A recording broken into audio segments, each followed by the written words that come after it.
Di zaman ketika scroll disamakan dengan riset, dan FYP dijadikan kitab suci, algoritma tak lagi bekerja sebagai alat, tapi menjelma majikan dari pikiran yang malas.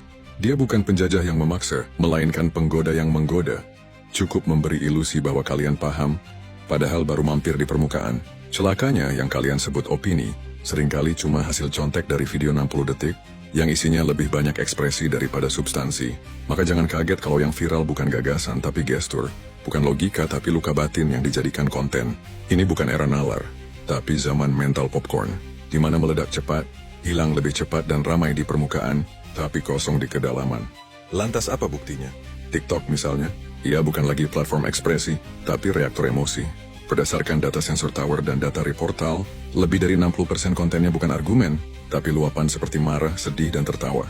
Disinilah algoritma memperpendek jarak antara stimulus dan reaksi, tapi memperlebar jarak antara data dan kesadaran. Maka lahirlah generasi yang bisa menangis dalam 15 detik, tapi tak sanggup berpikir selama 5 menit.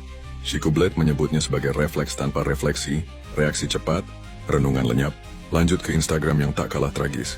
Dia seperti lukisan Salvador Dali. Indah tapi mengaburkan makna. Berdasarkan riset Pew Research Center, mayoritas pengguna Instagram mengalami distorsi citra diri dan FOMO. Di platform ini estetika adalah kredensial. Semakin licin wajahmu, semakin besar validasimu.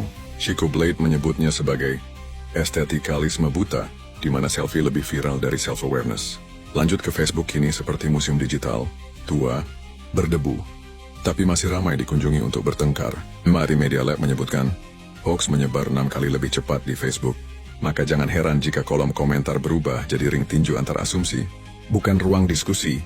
Chico Blade menyebut ini, demokrasi retoris, semua bebas bicara, tapi sedikit yang tahu apa yang sedang dibicarakan. Berlanjut ke aplikasi X yang dulunya Twitter, sudah bukan lagi media sosial tapi pasar malam opini.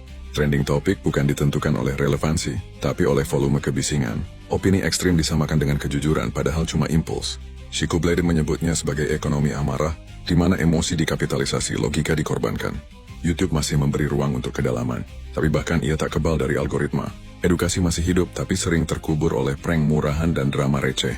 Maka tak heran jika kita punya waktu 1 jam untuk menonton, tapi tak punya 5 menit untuk merenung.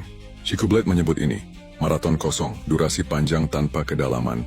Lalu muncul pula mutasi konten berbasis noise tapi bukan voice, seperti kaum podcast bicara panjang tanpa isi. Seolah-olah mendalam, padahal hanya putaran retorika dangkal yang dikemas seperti diskusi penting. Chico Blade menyebutnya ngobrol tapi ngambang. Mikrofon boleh mahal, tapi isi kadang tak lebih tajam dari quotes motivasi di dinding kantor. Kemudian kaum reaction, di mana konten reaksi atas reaksi. Kamera lebih banyak menyorot wajah kaget, padahal isi kontennya hanya mengulang.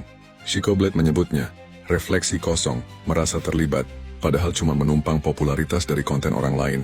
Dan ketika kritik dianggap serangan, maka akal sehat kehilangan habitatnya. Salah satu komentar nyata yang muncul di konten Chico Blade, ngapain bahas gini? Ya emang elu lebih baik, sok paling bener, konten lu sama aja nyari views juga. Komentar ini bukan cuma respons tapi gejala. Gejala dari bangsa yang gagal membedakan antara koreksi dan penghinaan, antara fakta dan ilusi, antara pemikiran dan perasaan yang belum dewasa. Lalu lahirlah generasi algoritmik, seperti kaum joget, yang mempublikasikan tubuh demi validasi. Jangan kaget jika predator datang bukan karena lapar, tapi karena kalian sendiri yang menyajikan dagingnya.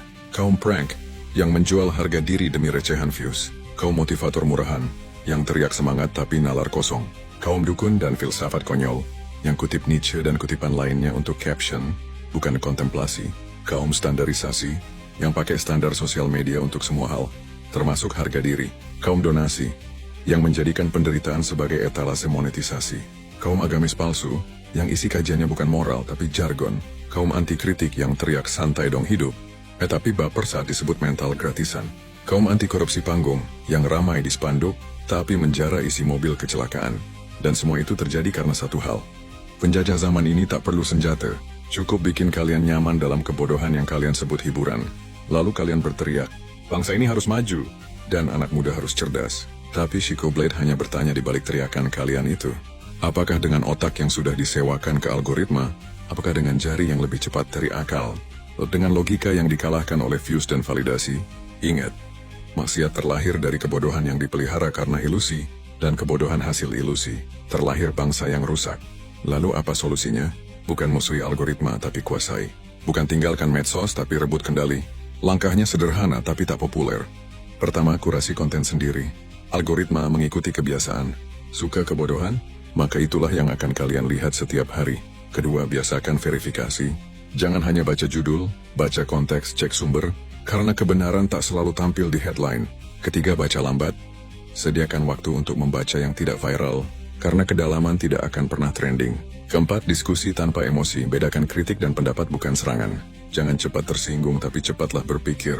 Kelima, gunakan media sosial sebagai alat bukan cermin ego. Bukan lapak jual harga diri.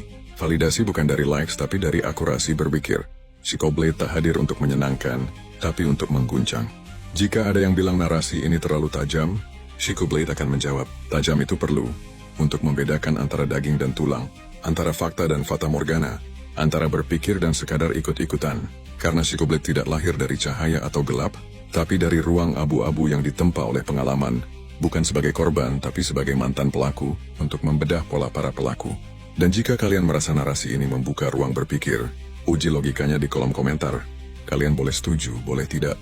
Tapi pastikan ketidaksetujuan itu punya struktur, bukan sekadar sentimen. Dukung Psychoblade bukan karena viralitas, tapi karena keberanian untuk bicara apa yang perlu dikatakan, meski tak disukai. Karena masa depan bangsa ini tidak dibentuk oleh hiburan, tapi oleh keberanian berpikir sebelum menjadikan hiburan sebagai penghilang stres. Sampai jumpa di medan pembeda ilusi berikutnya.